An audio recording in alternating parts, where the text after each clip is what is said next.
काज नाडधणी तुमचा दास त्याची आस पुरवावी सच्चिदानंद रूपाय विश्वोत्पत्त्यादि हेतवे तापत्रय विनाशाय श्री कृष्णाय वयं नमः विठ्ठल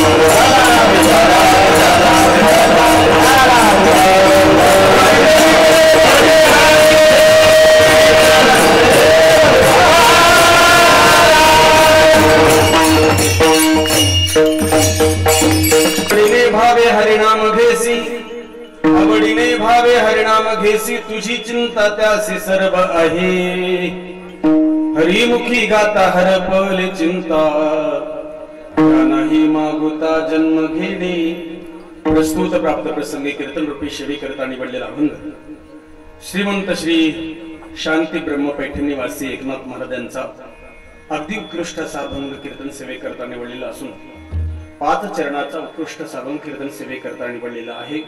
महाराज अभंगाच्या माध्यमातून तुम्हा आम्हा सर्व जीवांना परमात्म्याचं नामस्मरण आवडीने केल्यानंतर आपल्याला चिंता करायची गरज पडत नाही, तो परमात्मा आपली चिंता करतो हे प्रतिपादन करतात। विठ्ठल विठ्ठल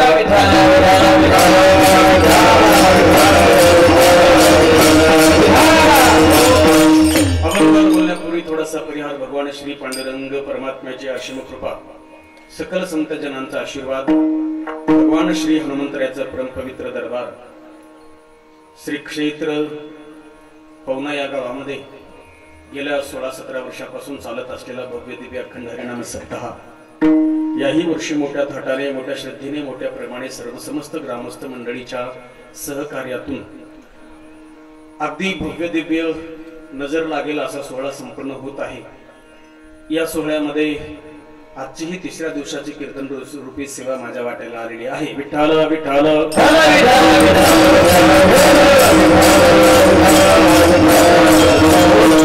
ज्यांच्या कृपाशीर्वादाने हा कार्यक्रम चालू आहे परम श्रद्धेय परम पूजनीय वैकुंठवासी तपस्वी मूर्ती श्री अवधूतजी महाराज, अवधूतानंदजी महाराज यांच्या कृपाशीर्वादाने, त्याचबरोबर परम पूजनीय परमश्रद्धेय बालयोगी व्यंकट स्वामी महाराज यांच्याही कृपाशीर्वादाने ज्यांचे या सप्ताहासाठी गोड असं मार्गदर्शन लाभलेलं आहे ते आपल्याच गावचे सर्वांचे सुपरिचित असणारे निष्काम कर्मयोगी हरिभक्ती करण्या आदरणीय श्री बाबूरावजी महाराज आंदेगावकर यांच्या मार्गदर्शनाखाली हा संपन्न होत असलेला अखंड हरिनाम सप्ताह, या संबंधाने आपल्याच परिसरातील सर्व गुणजन मंडळी, गायक मंडळी या ठिकाणी गेल्या अनेक वर्षापासून आपल्या गावामध्ये संपन्न होत असलेल्या सप्ताहाला सहकार्य करीत असतात। गान कोकिळा, भजन सम्राट, भजन गंधर्व या परिसराचं वैभव आमचे हरिभक्तीकरण आदरणीय ज्ञानेश्वर माऊली सिद्धरेकर माऊली या ठिकाणी आहेत। त्याचबरोबर आदरणीय भजन सम्राट, संगीत अलंकार, हरिभक्तीपरायण आमचे पंजाबराव महाराज, आदरणीय भजन सम्राट, संगीत अलंकार आमचे आदरणीय दत्ता महाराज आंदेगावकर, हिमायतनगर तालुक्यामध्ये वट्टंबे महाराजाला कोणी आणलं असेल तर ते दत्ता महाराजांनी आणलं। विठ्ठल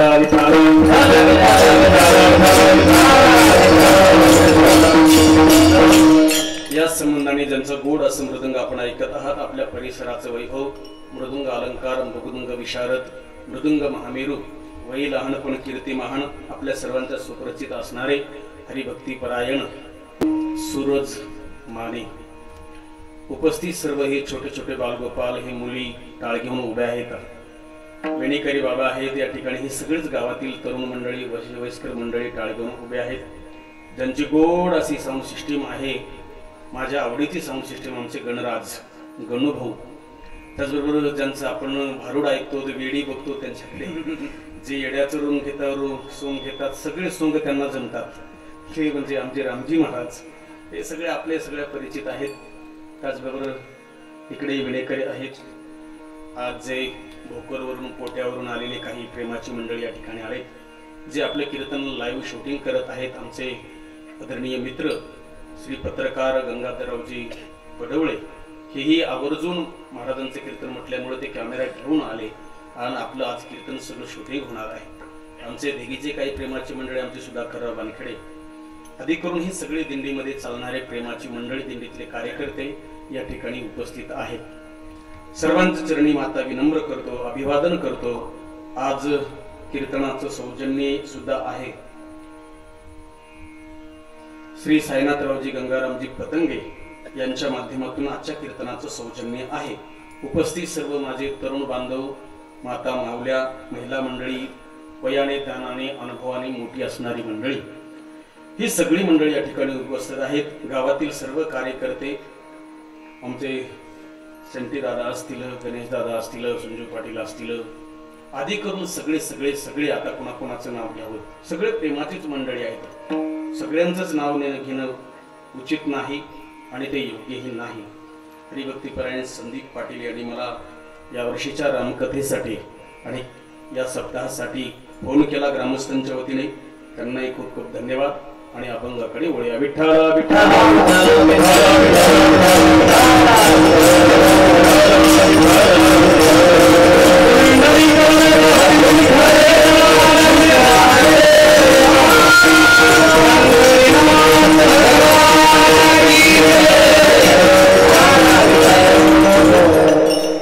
अभंग श्री संत शांती ब्रह्म पैठण निवासी एकनाथ महाराजांचा आहे।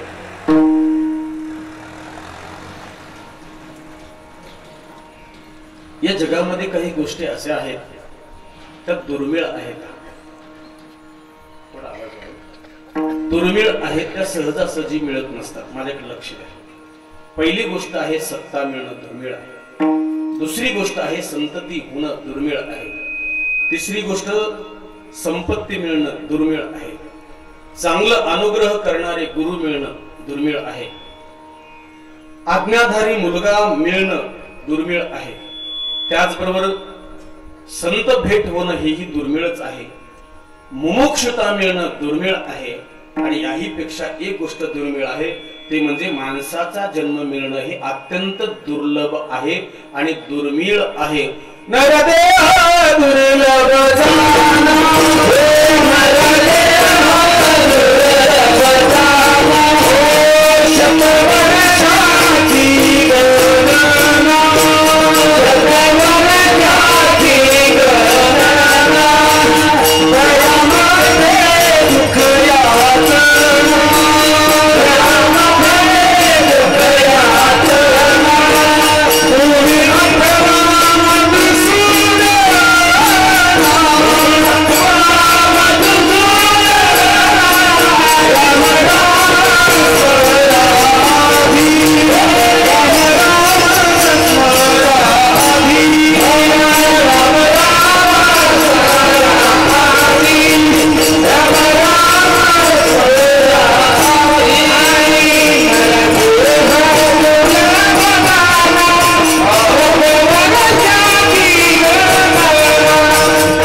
जाना, तयामध्ये दुःख यातना तुम्ही आठवा मधुसूदना। नरदेह दुर्मिळ आहे। आपल्या भारताची लोकसंख्या किती आहे? झोपले काय सगळे? भारताची लोकसंख्या किती आहे? 140 कोटी। 140 कोटी जरी असली तरी, एवढे जरी लोक असले तरी पण नरदेह दुर्मिळ आहे। पाहिजे त्याला नरदेह भेटत नाही। एकदा झाडाला पान लागलं, तुटून खाली पडलं, परत लागतं का? नाही। झाडाला फळ लागलं, तुटून खाली पडलं, परत लागतं का? लागत नाही। कबीरदाजी खूप गोड बोलतात, नर देह खूप दुर्मिळ आहे। झाडाला लागलेलं पान तुटून खाली पडलं, परत लागत नाही। लागलेलं फळ तुटून खाली पडलं, परत लागत नाही। तसं एकदा देह मिळाला म्हणजे मिळाला, पुन्हा मिळेल याची गॅरंटी नाही। मग पुढचा जन्म आपल्या आपल्या कर्मानुसार मग कुत्र्याचा, मांजराचा, डुकराचा, कशाचा बी मिळू शकतो महाराज. आपल्या कर्मावर अवलंबून आहे. एकदा मिळाला म्हणजे मिळाला, परत मिळेल याची गॅरंटी नाही. इथपर्यंत आपण आलो. पण सगळ्यात महत्वाचा मुद्दा आहे की हा नरदेह, एवढा दुर्मिळ असणारा नरदेह आपल्याला देवाने दिला. कशासाठी दिला?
देवाने 84,999,999 योनी जन्माला घातल्या. मागं फिरून बघितलं, हे कृतज्ञ दिसले सगळे. कोणी भजन करायला तयार नाही. शेवटी देवाला असं वाटलं, आपली आठवण काढणार, आपलं भजन करणार कोणीतरी जन्माला घालावं म्हणून ही माणसाची जात जन्माला घातली. तुम्ही ऐका, बाकी 83,99,999 योनी जेवढ्या बी आहेत त्या सगळ्या आडव्या आहेत. झोपले काय तुम्ही? बरोबर बोलताय का मी? बाकी सगळे कसे येतं? बाकी सगळे प्राणी कसे येतं? बोला की, काय कळतं की तुम्हाला? मी बोललेलं काय? 83,99,999 योनी जन्माला घातल्या, त्या बाकी सगळ्या आडव्या आहेत. कशा आहेत? आडव्या आहेत. फक्त हे एकच मॉडेल उभं केलं देवाने, एकच उभं आहे. बाकी सगळ्या आडव्या आहेत. पण 83,99,999 योनी आडव्या केल्या, पण ते कुणाच्याही आडवं जात नाही. तर ही एक उभं केलं, पण हे सगळ्यात आडवं जातं. कुठेही बघा तुम्ही, हे उभंच महाराज आडव्या जातं. बसेल काय काम नाही, धंदा नाही, चांगल्या कामात सुद्धा आडवं जातं महाराज. उभं केलंय ना, उभं केलंय, पण कुठं आडवं जावं हे बी कळलं पाहिजे माणसाला. हे एक उभं केलं, पण मग हे शरीर उभं केलं कशासाठी केलं महाराज? काहीतरी जीवनामध्ये चांगलं करण्यासाठी केलं. आणि हे मानवी देह पुन्हा पुन्हा मिळत नाही. मिळालाय ना, मग काहीतरी चांगलं करून जा जीवनामध्ये. नर अगर कुछ करनी करे तो नरका नारायण बन जावे. शरीर उत्तम चांगले, शरीर सुखाचे घोषले, शरीर साध्य होय केले, साधीने परब्रह्म. असं काहीतरी करून जा की जेणेकरून तुम्ही गेल्याच्या नंतर सुद्धा लोकांनी तुमची आठवण काढली पाहिजे. विठ्ठल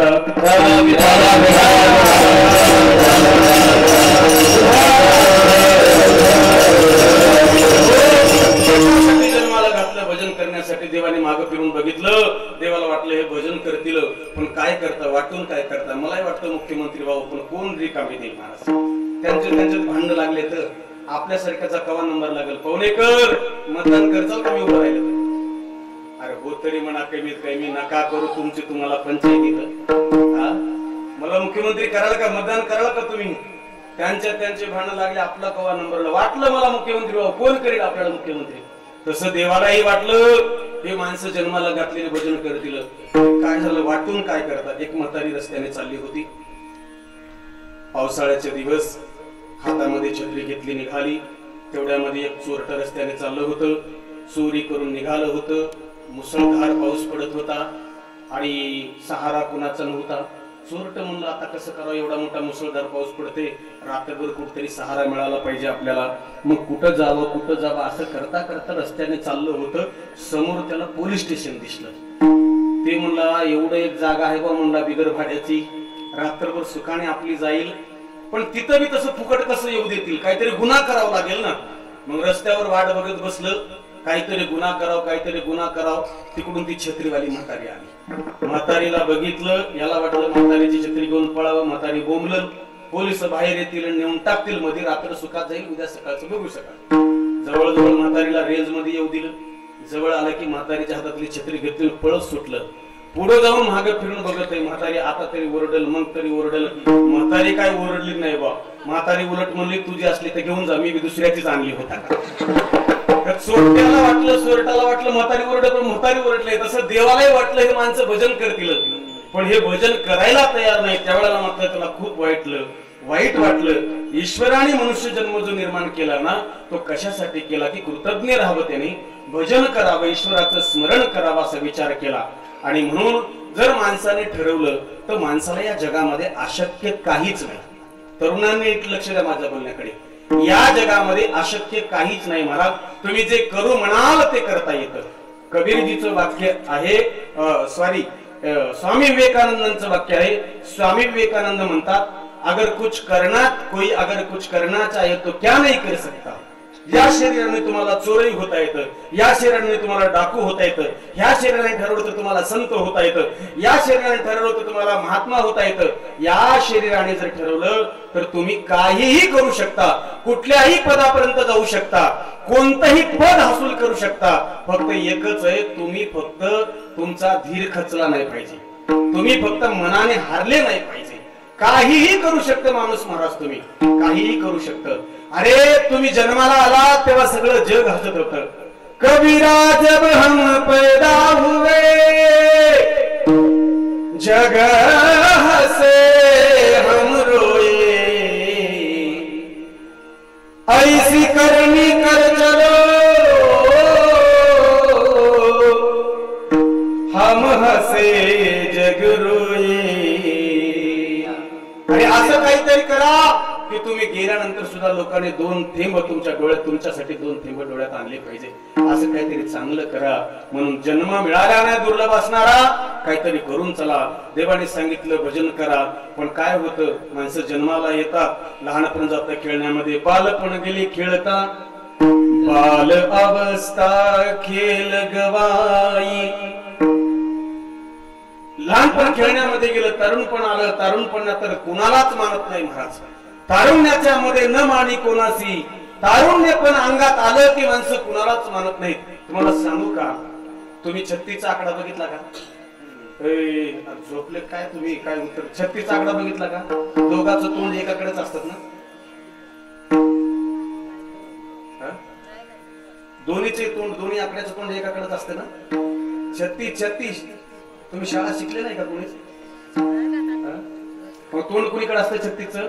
एकाच पूर्वेकडे तर एकाच पश्चिमेकडे. म्हणून 36 हा आकडा 40च्या आकड्याचा आतला आहे. 36 आकडा हा 40च्या आतला आहे. म्हणून 40च्या आतली माणसं महाराज ही 36च्या आकड्यासारखंच वागतात. मला कुणाची गरज नाही, मी त्याचं तोंड बघणार नाही, मला काय घेणं देणं पडलं, मी कशाला जाऊ, मी त्याला काय कमी 1-2 एकर गेली तरी चालेल. हे 36च्या आकड्यात सांगतोय मी, हे 36च्या आकड्यात आहे. पण तेच एकदा 40 ओलांडली, 40च्या पुढे गेलं, मग 63 येतं. पुढे गेल्याच्या नंतर किती येतं? हेच बदलतं. इकडे जे तोंड करे पूर्वेकडे पश्चिमेकडे, ते पुन्हा फिरून असं होतं. मग येतं 63. म्हणजे काय झालं, 40च्या माणूस पुढे गेलं की हळूहळू विचार बदलू लागतात, हळूहळू समजपणा येतो आणि हळूहळू मग 63 सारखं वागायला चालू करतात. पण तारुण्याच्या मधामध्ये खऱ्या अर्थाने जर भजन करायचं असेल तर कानाने ऐकायचं बंद झालं, डोळ्याने दिसायचं बंद झालं, पायाला गोळे येऊ लागले, गुडघे चालनावणे झाले. अशा टायमाला भजन करून काय करणार मला सांगा तुम्ही महाराज? मग भजन करायचं तर कधी करायचं? तर ना भाग्यवंत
सत्ता तुमच्या करता आहे.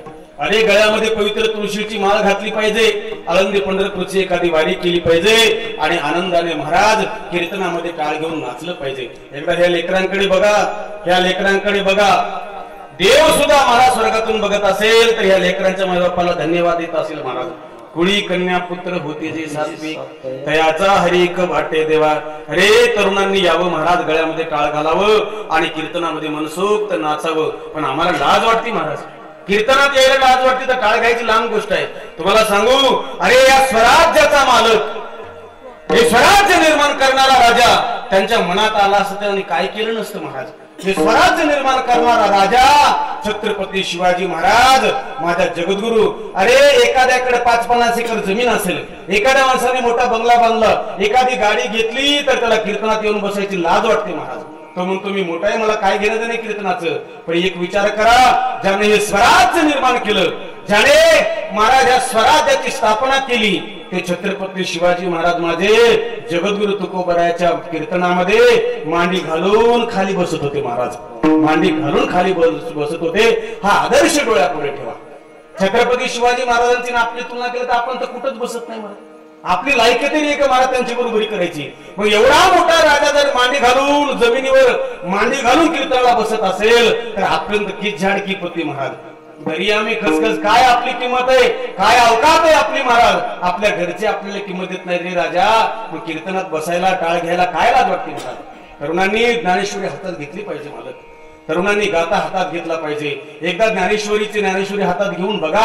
ज्ञानेश्वरीवर वाचता येत नसेल बोट फिरवा.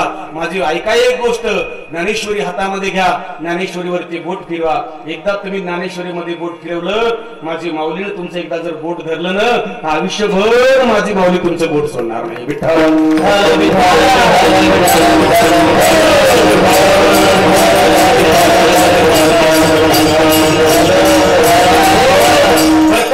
चाललेली माझी तरुणाई ज्या वेळेला व्यसनाच्या अधीन होते ना, खूप वाईट वाटतं महाराज, खूप तळमळ वाटते. अरे काय संसाराचे दुर्दान, काय इज्जतीचा पंचनामा, काय पैशाचा खराबा. जेव्हा व्यसनाधीन होऊन तरुण रस्त्यावर पडलेले बघतो ना आम्ही रोज येता जाता, खूप वाईट वाटतं. मला असं वाटतं हे स्वराज्य निर्माण करताना, हे महाराष्ट्राची माती निर्माण करताना ज्यावेळेला हे अनेक 18 पगड जातीतले मावळे माझ्या छत्रपती शिवाजी महाराजांनी एकत्रित केली होती महाराज. साळी, माळी, कोळी, चांबार, सगळ्या मला तेवढ्या जातीचे नाव पाठ नाही, पण प्रत्येक जातीतला एक एक मावळा होता महाराज. काही मुसलमान सुद्धा छत्रपती शिवाजी महाराजांच्या बरोबर होते. सगळ्या जाती धर्मातले एक मावळा जवळ करून माझ्या छत्रपती शिवाजी महाराजांनी हे स्वराज्य निर्माण केलं. पण हे स्वराज्य निर्माण करीत असताना आयतं भेटलेलं नाही रे राजानं, आयतं भेटलेलं नाही. हे घरातून उठलं डायरेक्ट मिळालं असं नाहीये. अरे अनेक मावळ्यांचं रक्त या मातीमध्ये सांगले. हे अनेक मावळ्यांच्या रक्ताने लाल झालेली माती आहे. आणि ज्या वेळेला स्वर्गातून आज जर महाराज छत्रपती शिवाजी महाराज जे धर्मासाठी 40 दिवस हाल अपेक्षा करून महाराज मेले, त्यांनी धर्म सोडला नाही, ते शिवाजी महाराज आणि संभाजी महाराज वरून जर बघत असतील तर म्हणतील हेच का माझं स्वराज्य. ज्याच्यासाठी माझ्या मावळ्याने रक्त सांडलं, हेच तरुणाई का माझी स्वराज्यातली. नका छत्रपती शिवाजी महाराजांसाठी जगू, नका संभाजी महाराजांसाठी जगू, पण कमीत कमी आपल्या मायबापासाठी तरी चांगलं जगा, आपल्या कुटुंबासाठी तरी चांगलं जगा, अरे आपल्या लेकरा बाळासाठी तरी चांगलं जगा. आज तुम्हाला व्यसन करताना चांगलं वाटत असेल, पण ज्या दिवशी तुमचं पोरग तरुण वयामध्ये येईल, त्याच्या देखत तुम्ही व्यसन करीत असाल तर मोठं झाल्यानंतर ते पोराला तुम्ही जर म्हणाल की अरे राबून संसार उभं केला, तू माझ्या देखत दारू पितो, बिड्या ओढतो, सिगारेट ओढतो, तंबाखू खातो, मावा गुटखा खातो, पोरग म्हणेल गप्पसा, नका सांगू आम्हाला, आम्ही लहान होतो, घरात बघितलंय आम्ही तुम्ही काय केलंय ते. काय बोलणार, काय उत्तर देणार, बोला तुम्ही. जर इज्जत ठेवायची असेल तर आजपासून सुधरा. पवित्र गळ्यामध्ये तुळशीची माळ घाला.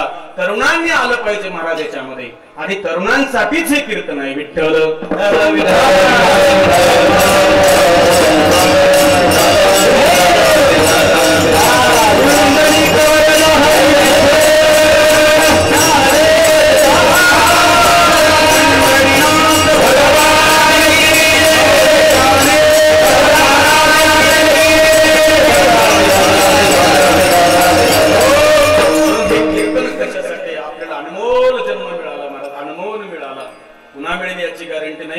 चांगलं गळ्यामध्ये टाळ घाला, ज्ञानेश्वरी हातामध्ये घ्या आणि ज्ञानेश्वरी वाचा. अरे एका एका उभीत आहे माझा रमाकांत. भाव धरुणी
तर गाता हातात घ्या तर माता साफ होईल.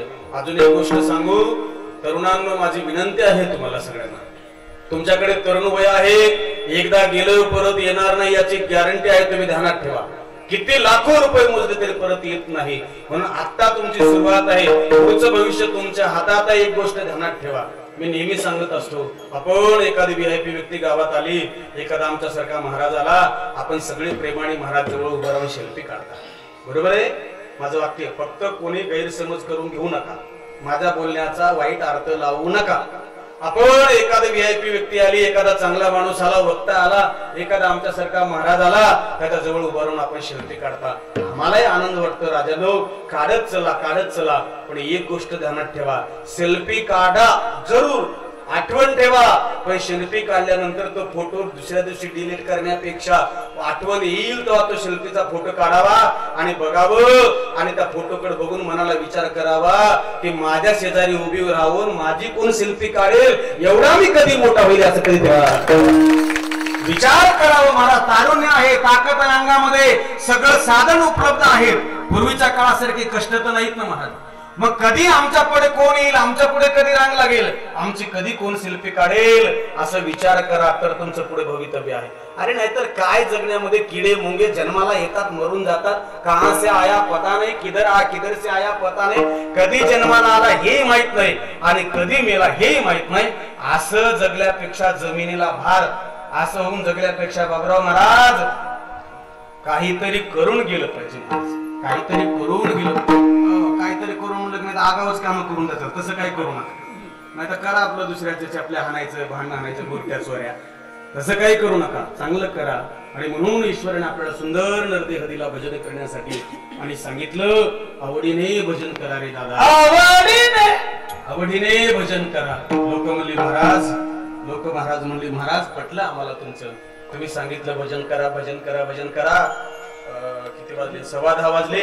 भजन करा सांगितलं, तुम्ही आवडीनं करायला सांगितलं, पण महाराज माणसाचा स्वभाव आहे, फायदा असल्याशिवाय माणूस दुसरं काम करीत नाही. तुम्ही कोणालाही सांगा हे काम करतो का, तुमचा आधी फायदा सांगा.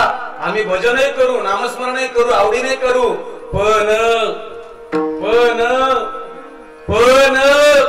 आवडीने भजन केल्याचा फायदा काय? एकनाथ महाराज म्हणाले, तुझी चिंता त्यासी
घ्या म्हणता, आम्ही घेतो, पण फायदा काय?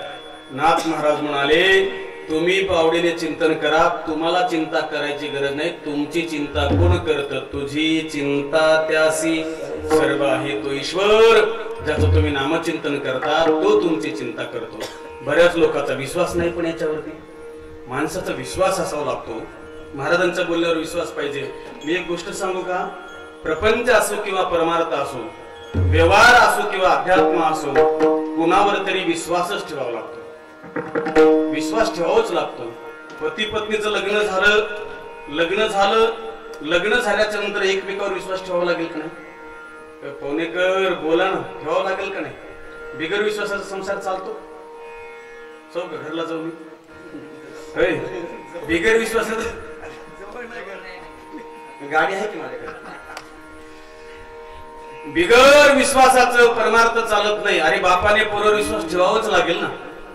एवढे कष्ट केले, त्याला जन्माला घातलं म्हणजे ठेवावंच लागेल ना. आणि पोरांनी बापावर विश्वास ठेवावा लागेल. राजा, विश्वास ठेवावा लागेल.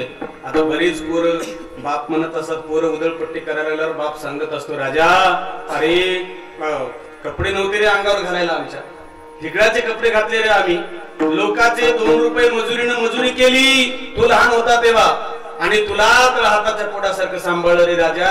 एवढं मोठं केलं, पदवीधर केलं, शिकवलं, जमीन घाण ठेवली लोकांकड, पण तुला शिक्षण कमी पडू दिलं नाही. सांगू, बाप म्हणजे बाप असतो. आणि जोपर्यंत बाप जिवंत आहे तोपर्यंत पोराला काळजी नसते. अरे बाप गेला, ज्या पोराचा बाप केला त्याला विचारा बापाचा आधार काय असतो. ज्यांचे बाप जिवंत आहे त्यांना त्याची किंमत कळत नसेल, पण ज्यांचे बाप गेले आणि तरुणपणात पोरं उघडी पडली, त्या पोरांना विचार बापाची काय किंमत आहे. महाराज काय किंमत आहे विचारा. विठ्ठल विठ्ठल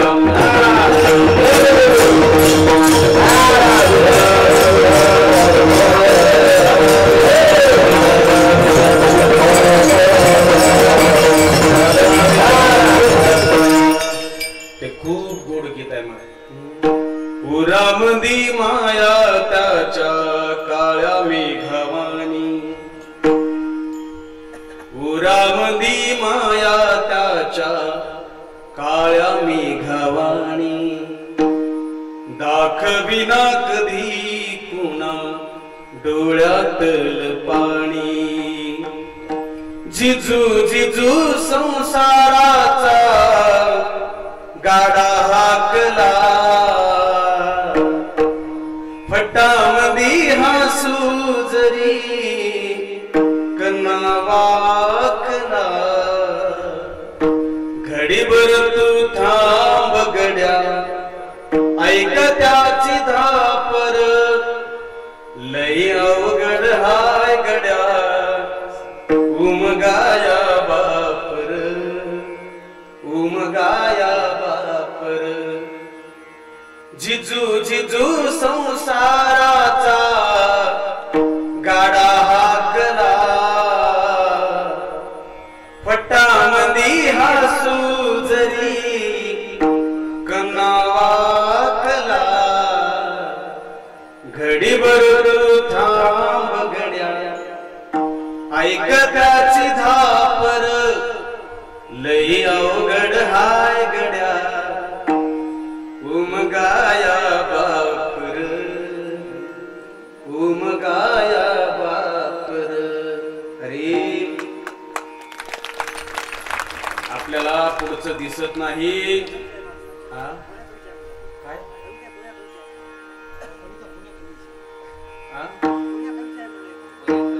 कविता नाही, असेच बापावर हाय म्हणून म्हणले. कवीचं नाव काय सांगितलं? विठ्ठल विठ्ठल विठ्ठल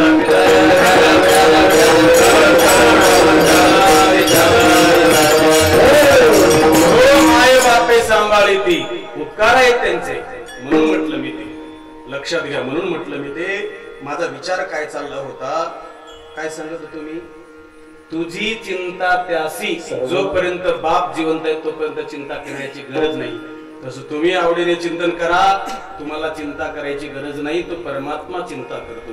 ज्या मुलीचं लग्न झालं, ज्याच्या नावाचं मंगळसूत्र घातलं, मंगल अक्षदा पडल्या, अंगावरती अक्षदा पडल्या, 7 फेरे आगडीच्या भोवती घेतली, त्या मुलीला चिंता करण्याची गरज नाही.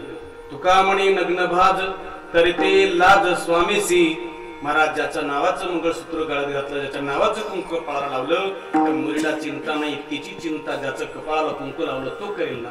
तसं तुम्ही एकदा आवडीने चिंतन करा, तुम्हाला चिंता करण्याची गरज पडत नाही. मग कोण करतं तुझी चिंता त्यासी किती चिंता. महाराज आपला विश्वास नाही, महाराज विश्वास नाही, विश्वास नाही आपला. आपण आईच्या पोटात असतो तेव्हापासून तो आपली चिंता करतो, तेव्हापासून चिंता करतो. वैज्ञानिक युगात जीवन जगणारी माणसं, वैज्ञानिक युगात जीवन जगणारी माणसं देव नावाची वस्तू मानत नाहीत महाराज, देव नावाची वस्तू मानत नाहीत. पण आपल्या मानण्याने न मानण्याने त्यांच्यावर काही फरक पडत नाही, काही फरक पडत नाही महाराज, काही फरक पडत नाही. आपण जेव्हा आपल्या आईच्या उदरात असतो ना तेव्हा आपल्याला जगायचं असतं. जन्माला आलो, बाहेर पडलो, बाहेर पडल्याच्या नंतर आईचं दूध हे कशाने वाढतं महाराज, आणि बाळाची भूक समप्रमाणामध्ये कोण वाढवतं. त्याला जर काळजी नसती तर त्याने आईला दूध दिलं असतं का बोला. त्याला जर काळजी नसती तर तुमची भूक समप्रमाणात ठेवली असते का बोला. मी पदरच नाही बोलत, महाराजांचं प्रमाण आहे.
सवे दोन्ही आपण आईच्या गर्भात असतो तेव्हापासून चिंता करतो आपली. पण जन्माला आल्याच्या नंतर आपल्याला वाटतं आम्ही कर्तृत्व करतोय, त्याच्यामुळे त्याच्यावरचा विश्वास उठून जातो, त्याच्यावरचा विश्वास उठतो. विश्वास गरजेचा आहे. ते एक बाईचा विश्वास नव्हता म्हणून मालकावर, म्हणून ती माहेरला जात नव्हती. म्हणून आमच्या तिकडली बाबा, तिकडली इथली नाही, कशाला उगाच घोटाळा, अजून 2-4 दिवस राहायचे आपल्याला, होय कशाला भानगडीत पडायचं. आमच्या तिकडचं म्हणजे ज्या भागाला नाव नाही तिकडचं, कोणचं बी धागा, कोणचाही जिल्हा घ्या, तिकडे गेले की इकडचं सांगायचं, इकडं आलं की तिकडचं. ते पत्नीचा विश्वास नव्हता म्हणून ती माहेरला जात नव्हती. तिचा बाप दुखण्याने पडला, आजारी पडला. बापाने भावाने फोन केला, ताई काय बाबा खाली टाकलं, बाबाला आलं पाहिजे. निघाली पण विश्वास नाही ना. तिला एक पोरग होतं 5 वर्षाचं. जाताना सांगितलं, बाळ्या काय मी आत्ता जाऊन उद्या सकाळी येते, तोपर्यंत बापाला ध्यान ठेव. कोणाला ध्यान ठेवायला सांगितलं? बाळ्या 5-6 वर्षाचं पोरग, ध्यान ठेव. पोरग म्हणलं हो. ते गेली बिचारी, गेली बापाला भेटली, थोडस बोलली, पण काय नाही, काय नाही तिला. अरे बोला की एवढे मोठे म्हण, काय नाही तिला, विश्वास नाही, विश्वास नाही. पण तिचं बापाला बोलण्यात मन लागे ना. लगेच फोन केला, ट्रिंग ट्रिंग ट्रिंग, हॅलो कुठे तुम्ही? ते मला घरीच आहे. आपला विश्वास नाही बाई म्हणजे तुमच्यावर, तुम्ही घरी असाल म्हणून गॅरंटी नाही. पुन्हा थोड्या वेळाने फोन लावला, पुन्हा थोड्या वेळाने फोन लावला. असं करता करता तिला विश्वास पडला. दुसऱ्या दिवशी फोनच केला नाही, डायरेक्ट घरी आली. दरवाजा लावलेला होता, धाडकीना दरवाजा लोटला. काय धाडकीना दरवाजा लोटला. लोटल्याच्या नंतर घरात बघितलं तर बापाचा पत्ताच नाही म्हणायचं. मग बाळ्याला विचारलं, बाळ्या बाप कुठे गेला? ते म्हणलं, आई तू घराच्या बाहेर गेल्यापासून जे गायब झाला अजून त्याचा पत्ता नाही. म्हणजे विश्वास नाही.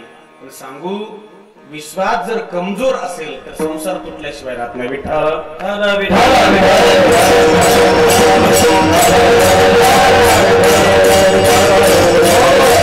या मोबाईलमुळे बऱ्याच लोकांचे संसार तुटले महाराज, घटस्फोटावर आले. कशामुळे? मोबाईलमुळे आले. म्हणून विश्वास गरजेचा आहे. देव आपली चिंता करतो, विश्वास पाहिजे ना महाराज. देव चिंता करतो याचा विश्वास पाहिजे. कितीतरी लोकांची काळजी केली महाराज. कौरवी पांचाळी सभे माझी आणली, वस्त्र हरणे वस्त्र कैसी चाले मामुली. कौरस द्रौपदीला महाराज सभेत आणून उभं केलं आणि उभं केल्यानंतर दुष्ट दुःशासन म्हणाला, आ दुःशासना ओढून तिला दुर्योधन ओढून आणलं. द्रौपदी हात जोडत होती, दादा अरे नका असं करू रे, हा कुठला धर्म आहे रे, सांगा. आता तिला काळजी पडली, कोण माझी काळजी करेल, कोण माझी चिंता करेल. आणि मग द्रौपदीने दोन्ही हात जोडले महाराज. कोठे गुंतला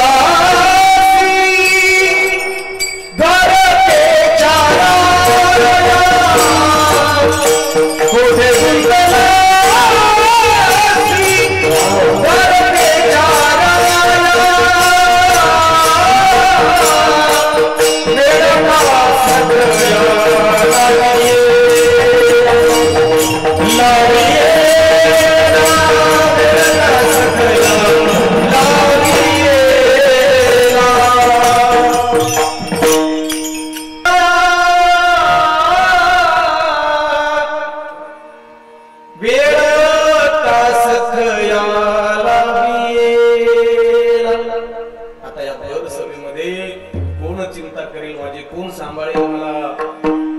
दीनानाथ ब्रीद सांभाळी आपुले.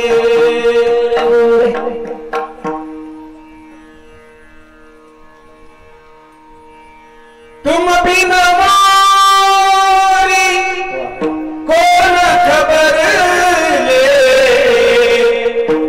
तुम बिन मारी कोण खबर ले. गोवर्धन गिरिधारी रे, गोवर्धन गिरिधारी. तुझ्याशिवाय कोण सांभाळ करेल. आणि मग त्याला चिंता होती. पण द्रौपदी काय करत होती, केवळ त्याचं स्मरण करत होते. आणि म्हणून कृष्ण आले आणि तिला साड्या पुरवल्या. म्हणून नाथ महाराज म्हणतात, तुम्ही तुमची चिंता करत बसू नका, आपलं काम करीत करीत त्याचं स्मरण करा. अबडीने भावी हरिनाम घेसी, तुझी चिंता त्याची सर्व आहे. महाराज हे जर सगळं करायचं, पण हरिनाम घेताना भजन करताना आमच्या जीवनात दुःख येतं, त्याचं काय. जरी दुःख आलं तर नाथ महाराज म्हणाले, अरे बाबा जीवन जगत असताना जीवन हे प्रारब्धावर अवलंबून आहे, त्याचा खेद मानायचा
झाली, खेद मानू नका, खेद करू नका, नको खेद करू कोणत्या गोष्टीचा खेद मानू नका. आपण काय करतो, आपल्याला बऱ्याच वेळेला एखादी घटना घडली, दुसऱ्याच्या डोक्यावर खापर फोडून मोकळ होतो आपण.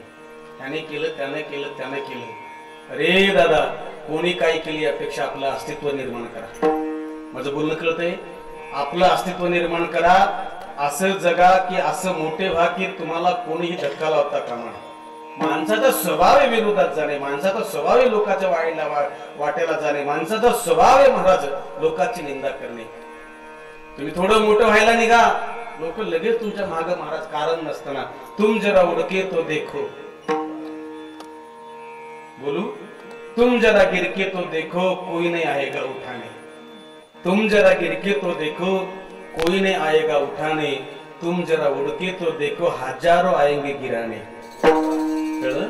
हे स्वभाव आहे म्हणून घाबरायचं नाही, कुणाला खचून जायचं नाही, घाबरायचं नाही, कुणालाच भ्यायचं नाही. जगामध्ये तुम्हाला खरं सांगतो, कुणालाच भ्यायचं नाही, कुणालाच भ्यायचं नाही. फक्त भ्यायचं झालं तर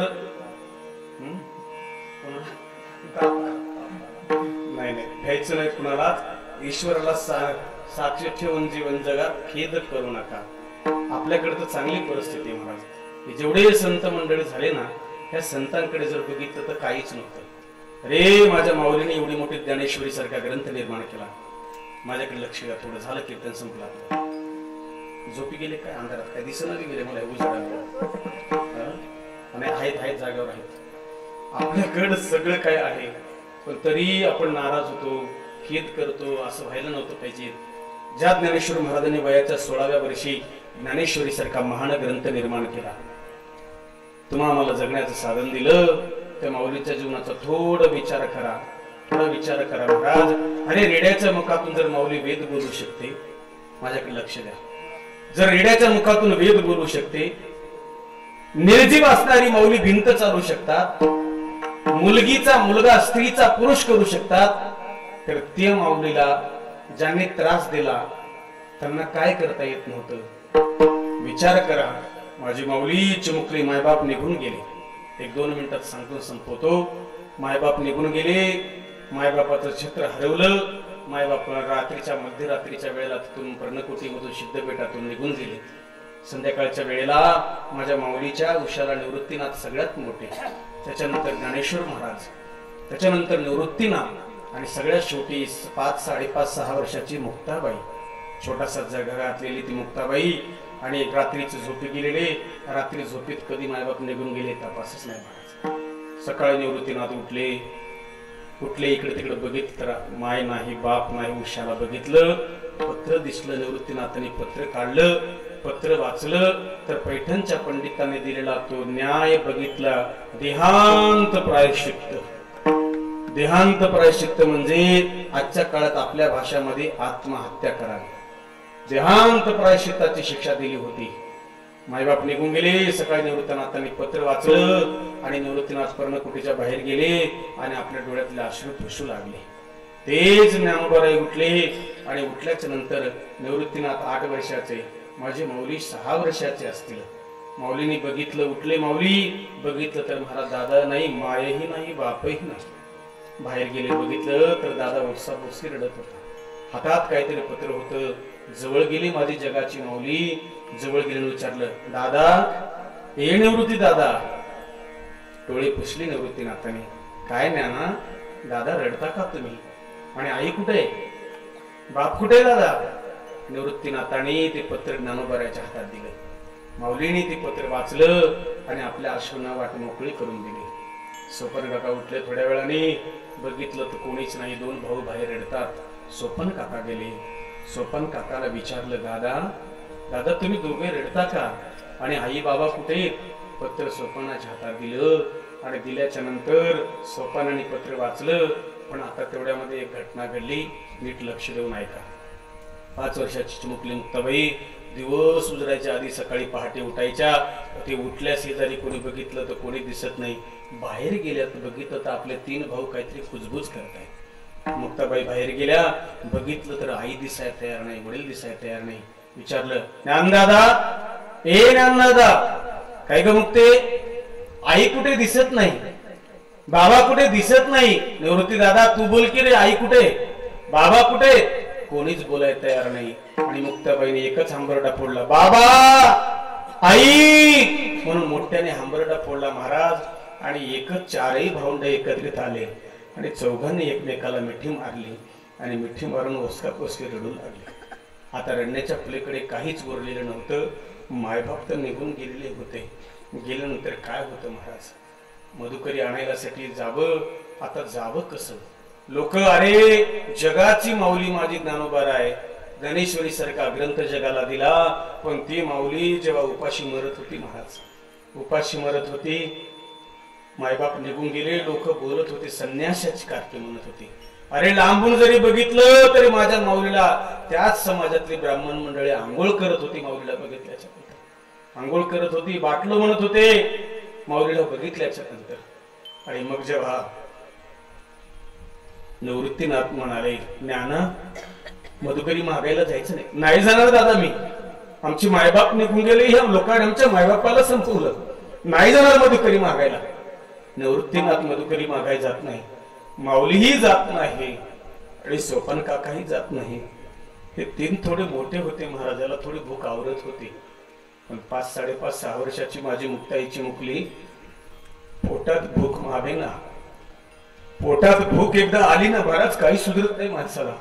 भूक लागल्याच्या नंतर आता आईच्या नावाने रडण्यापेक्षा दुसरं काही उरलेलं नव्हतं.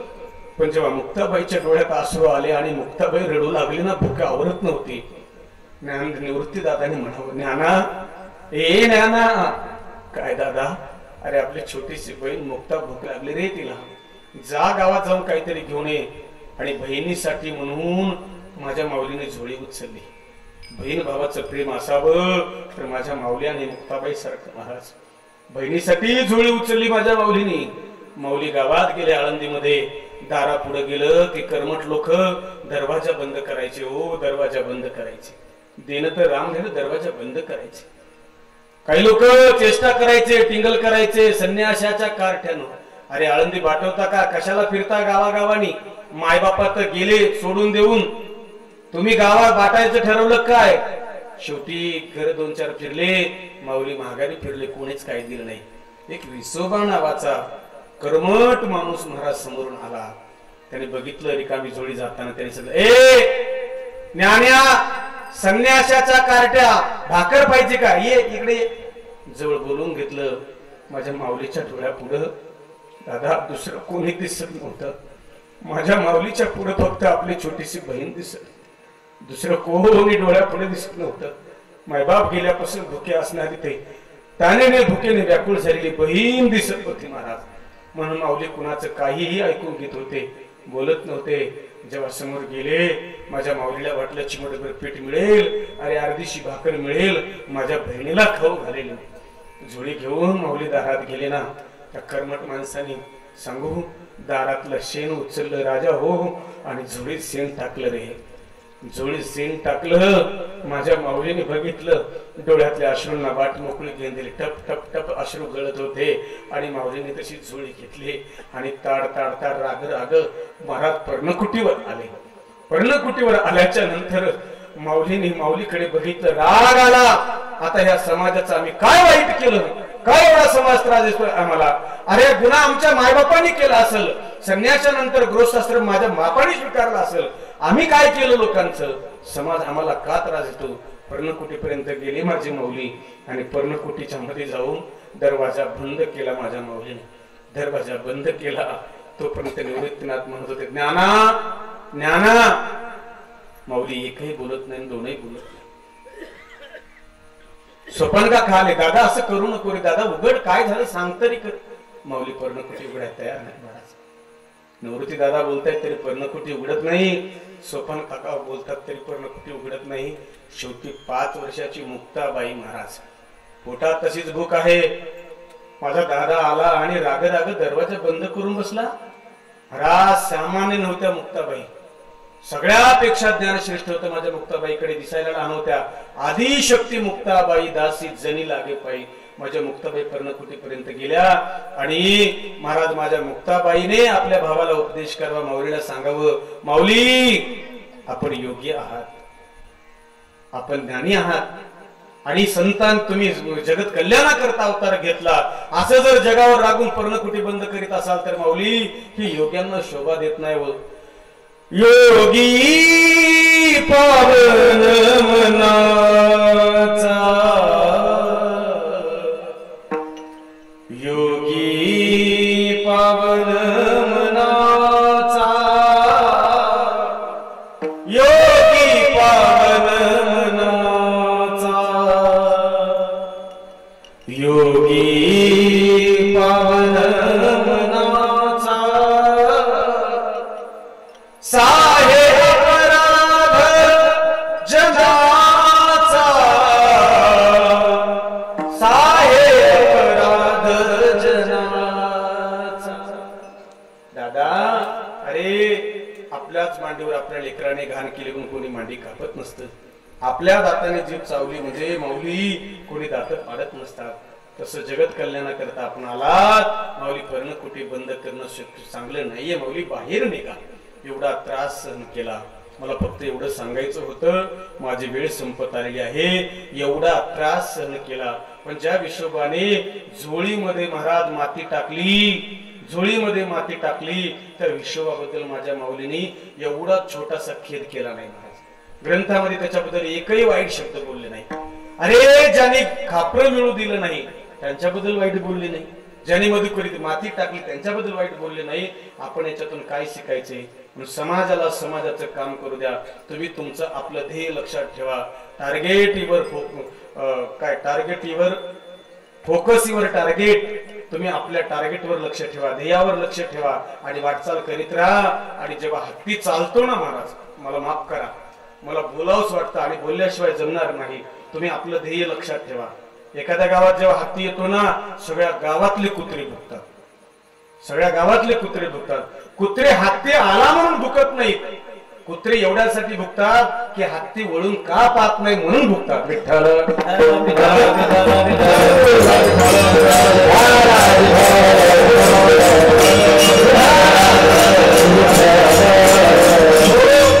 कुत्रे भुकत असतील तर हत्तीने मागे वळून का पाहू? का पाहावं? काही गरज नाही. कुत्र्यांचं दुःख हे नाही हत्ती गावात आला, कुत्र्यांचं दुःख हे आहे हत्ती आम्हाला किंमत देत नाही. आणि म्हणून जे कुत्रे भुकतात म्हणून ते गावापर्यंतच राहतात. अरे हत्ती असतो म्हणून तो पुढे निघून जातो. माझा बोलण्याचा गैरसमज कोणी करून घेऊ नका. माझं बोलणं एकच आहे, तुम्ही ध्येय ठरवा. तरुणाने शिक्षण शिकलात ना, ध्येय ठरवा. आज नाही उद्या ध्येयापर्यंत जाऊ आपण, पण मार्गक्रमण तर करा. काही लोक म्हणतील आम्हाला बापाचा सपोर्ट नाही, काही म्हणतात आम्हाला आईचा सपोर्ट नाही, काही म्हणतात आम्हाला गावकरी सपोर्ट करीत नाही. अरे गरज काय आहे? सकाळी सकाळी धुकं पडलं होतं, धुक्याने एक चांगली गोष्ट शिकवली, धुक्याने चांगली गोष्ट शिकवली. माऊली लांबचं दिसत नव्हतं, लांबचं दिसत नव्हतं म्हणून जागेवर थांबून चालतं का? दुसऱ्या गावाला जायचं असेल तर एक पाय पुढे टाका, दुसरा पाय पुढे टाका. तुम्ही जसं जसं चालत जाल तसं तसं तुम्हाला रस्ता दिसू लागेल. हेच शिकायचंय आपल्याला, दुसरं काही करायचं नाहीये. म्हणून दुसऱ्यावर नाराज होऊ नका, दुसऱ्यावर रुसू नका. याने असं केलं, काही घेणं देणं नाहीये. नको खेद करू कोणत्या गोष्टीचा, कारण तो सगळं काही जाणतो तुम्हाला काय लागतं ते. पती लक्ष्मीचा जाणत असे. एवढंच नाही, तो आपला सांभाळ करतो सकळ जीवांचा, करीतो सांभाळ. तुझं मोकलील ऐसे नाही. महाराज पण कसं वागावं? जैसी स्थिती आहे तैशा परी राहे, कौतुक तू आहे संचिताचे. एक काम कर दादा, तुझ्या प्राप्त प्रारब्धाने तुला जशी परिस्थिती दिली आहे त्या परिस्थितीमध्ये ऍडजस्टमेंट हो, आहे त्या परिस्थितीमध्ये आनंद मानून जीवन जग. एक दिवस तुझे दिवस बदलल्याशिवाय राहत नाही. जैसी स्थिती आहे म्हणजे याचा अर्थ कर्म करू नको असं नाही, याचा अर्थ तू काम करू नको असं नाही. याचा अर्थ प्रारब्धाने जे तुला दिले घर, प्रारब्धाने जी तुला परिस्थिती दिली, प्रारब्धाने जी तुला गरिबी दिली, प्रारब्धाने जी परिस्थिती तुझ्या पुढे उभं केली, त्या परिस्थितीमध्ये ऍडजस्टमेंट होऊन चालत राहा, चालत राहा, चालत राहा. जे प्रारब्धाने मिळते त्याच्यात आनंद मानून चालत राहा. एक दिवस यश गाठल्याशिवाय राहत नाही. म्हणून आहे त्या परिस्थितीत दुसऱ्यावर, अरे दुसऱ्याचं काय त्याला दुसऱ्याची माडी बघून काय आपल्या झोपीला काडी लावायची का? दुसऱ्याचा बंगला बघून काय आपल्या झोपीला काडी लावायची का? नाही ना. अरे होईल एक दिवस बंगला आपला बी. दुसऱ्याने शेजाऱ्याने गाडी घेतली, नाराज होऊ नका महाराज. अरे उलट त्याच्या आनंदात सहभागी व्हायला शिका, आनंदात सहभागी व्हा. एक दिवस आपल्या दारात गाडी येईल ना. दुसऱ्याची कमाई झाली तर आपली होईल एका दिवशी. म्हणून दुसऱ्यावर नाराज होऊ नका. आपल्या देवावर आपल्या कर्मावर विश्वास ठेवा. एक दिवस मुक्कामाला पोहोचाल आणि आहे त्या परिस्थितीमध्ये आनंद शोधा. दुसऱ्याला दोष देऊ नका. जैसी स्थिती आहे ऐशा परी आहे. कौतुक तू पाही संचिताचे. प्रारब्धाने मिळतं सगळं काही म्हणून नाराज होऊ नका. महाराज मग हे सगळं असलं तरी पण आवडीने मग भजन कशाला करायचे? जर प्रारब्धाने आम्हाला सगळं मिळतं तर भजन कशाला करायचंय महाराज? आवडीने गायलं पाहिजे, देवाला आळवलं पाहिजे महाराज. डोळ्यात अश्रू आले पाहिजे. गातो आवडीने गोड तुझे नाम, तुझे माझा राम, तुझी घनश्याम. गातो आवडीने गोड तुझे नाम, तुझी माझा राम, तुझी घनश्याम. शोधत बसू नका, शोधत बसू नका महाराज. पिते दूध डोळे मिटुनी जात मांजराची, मने चोरट्याच्या कारी भीती चांदण्याची. सरावलेल्या हातालागी कंप का सुटावा, उघडदार देवा आता, उघडदार देवा. नाराज झाला देवाला भांडा महाराज. हे मुसमल सार आधार कुणाचा नाही. हे मुसमल गोत सार आधार कुणाचा नाही. भेगल भुई परजीना अंगार जिवाला जाळी, बळदे झुंजाया किरपेचे ढाल दे. इनविती पंचप्राण जिव्हारात ताल दे. कर बलराम देवा जळल शिवार, तरी नाही धीर सांडला. खेळ मांडला मांडा खेळ महाराज, काही फरक पडत नाही. फक्त त्याच्यावर विश्वास ठेवा, चिंतन करीत चला, कर्म करीत राहा. एक दिवस आपला मुक्काम येईल. जैसी स्थिती आहे तैशा परी आहे. कौतुक तू पाही संचिताचे. महाराज सगळं कळलं. 11 वाजायला 10 मिनिटं कमी आहेत. सगळं कळलं. मग जर प्रारब्धाने आमच्या जीवनात जर भोग घडत असेल तर भजन कशा करता सांगू. ज्याचं आपण भजन करतो त्याची जर कृपा झाली तर प्रारब्ध चुकतं महाराज. त्याचं चुकलं नाही पण ज्याचं भजन केलं तो आपलं चुकवतो. स्वतःच चुकवलं नाही त्यांनी पण आपल्या भक्ताचं प्रारब्ध चुकवतो. कोणाचं चुकवलं महाराज? भागवत आपल्या सगळ्यांनी ऐकलंय. सुदामा ब्राह्मण दरिद्री पिढीला मुष्टीभर पोळी घेऊन त्याचे भेटी लागी गेला. शुद्ध भाव देखून या गाव सुवर्णाचा दिला गा. चले श्याम सुंदर से मिलने सुदामा, गाते गाते मुख में हरे कृष्ण राम. चले श्याम सुंदर से मिलने सुदामा. तंदुल की पूटली बगल में दबाए, लोटा और डोरी गले लटकाए. गाते गाते मुख में हरे कृष्ण राम. चले श्याम सुंदर से मिलने सुदामा. गेले अडवलं. एक लक्ष द्या. अडवलं. सुदामजीच्या पायावर फाटके, अंगावर फाटके कपडे होते. अडवलं. का अडवलं तुम्हाला माहितीये का? त्याचं उत्तर होतं गरिबी बघून अडवलं. झोपले काय सगळे? काय बघून अडवलं? गरिबी बघून अडवलं. म्हणून एक गोष्ट ध्यानात ठेवा, एक गोष्ट ध्यानात ठेवा. तुम्हाला सोनं घ्यायचं असेल तर कोणी तुमच्या बदल दुकानात येईल. गाडी घ्यायची असेल कोणी तुमच्या बरोबर येईल, कोणी बरोबर येईल. शेती घ्यायची असेल 10 लोक सोबत येतील, चला शेती घेतायत म्हणून सांगू. पण जेव्हा तुमच्या जीवनात संकट आणि दुःख येतं ना महाराज, तेव्हा मात्र कोणी तुमच्या बरोबर येत नाही. तुमच्या त्या गरिबीमध्ये जवळचे लोक म्हणजे त्यांचा आमचा काही संबंध नाही, त्यांना आम्ही ओळखत नाही, त्यांचा आमचा संबंध नाही. सांगू फाटके कपडे बघितले अडवलं, ए किधर जाते हो, देखो देखो ये गरीबी, गरीबी से बुरा हाल, कृष्ण के दर पे विश्वास लेके आया हूँ, मेरे बचपन का यार है मेरा शाम, यही सोच कर मैं आस करके आया हूँ. आता लई वेळ घेत नाही, गेले सुदामजी मध्ये. अरे मित्र बघा, तुम्ही मित्र बघा. एक मित्र ज्याच्या पायात सोन्याच्या चपला आहेत ना, एक मित्र असा त्याच्या पायात सोन्याच्या पादुका आहेत आणि दुसरा मित्र पायात चपला नाही, रक्ताळलेले पाय. सांगू एकाच्या अंगावर महाराज लाखो रुपये किमतीचे कपडे आणि एकाच्या अंगावर फाटलेलं धोतर, गाठी नसलेला महाराज. एकाची तब्येत दही दूध तूप लोणी खाऊन चांगले महाराज, सुंदर आहे, गोजिरा गोमटा आहे, सुंदर आहे दिसायला. आणि एक मित्र बघितला तर त्याचे हाड दिसत होते, एवढे आहे महाराज. पण सांगू दोन मित्राचं प्रेम, माझा सुदाम आला म्हणून कन्हैया उठले, पळत जाऊन मिठी मारली महाराज, त्यांना पळत जाऊन मिठी मारली. मैत्री जरूर करा दादांनो, मैत्री जरूर करा. पण मैत्री करत असताना आधी माणसं ओळखायला शिका, आधी माणसं ओळखायला शिका. मैत्रीच्या नादामध्ये जीवन बर्बाद होऊन जातं. अरे पार्ट्या फिरट्या हे सगळ्या तात्पुरत्या असतात. तुम्हाला नादी लावणारे, व्यसनाधीन करणारे मित्रापासून लांब राहा महाराज. जीवन बर्बाद करून घ्यायचं असेल तर अशा मित्राच्या संगतीत राहा.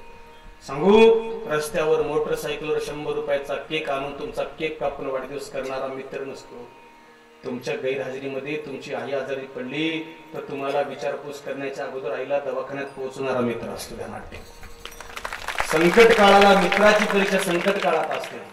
पैशासाठी कोणी बी जवळ, जाऊ दे मला त्याच्यावर जास्त बोलायचं नाही. एक मित्र द्वारकेचा राजा आहे आणि एक मित्र महाराज फाटका आहे.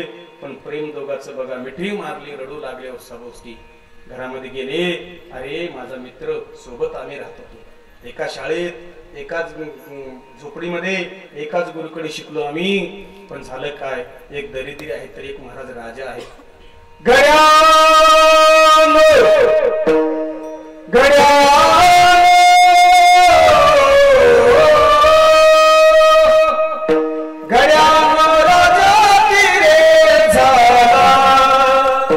कृष्ण सिंहासनी बैसला, कृष्ण सिंहासनी बैसला. एक राजा एक गरीब, दोघांचं प्रेम आपल्या आसनावर बसवलं, सिंहासनावर बसवलं. आणि सुदामजीला विचारलं, सुदामा कसे आहात? तरी 11 वाजले. सुदामा म्हणाले, ठीक आहे देवा. आणि मग झालं काय नेमकं? सुदाम्याच्या कपाळावर अक्षर लिहिलं होतं श्री क्षय, म्हणजे 7 जन्म दारिद्र्य. पण हरीची कृपा झाली आणि परमात्म्याने त्याला सुदामपुरी सोन्याची केली. याला म्हणतात एका जनार्दनी, एका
भगवान की जय, स्वामी ज्ञानेश्वर महाराज की जय, आज के आनंद की जय, होने वाले की जय। अर्थात ब्रह्मचर्य आदरणीय आणि आपल्या तिथे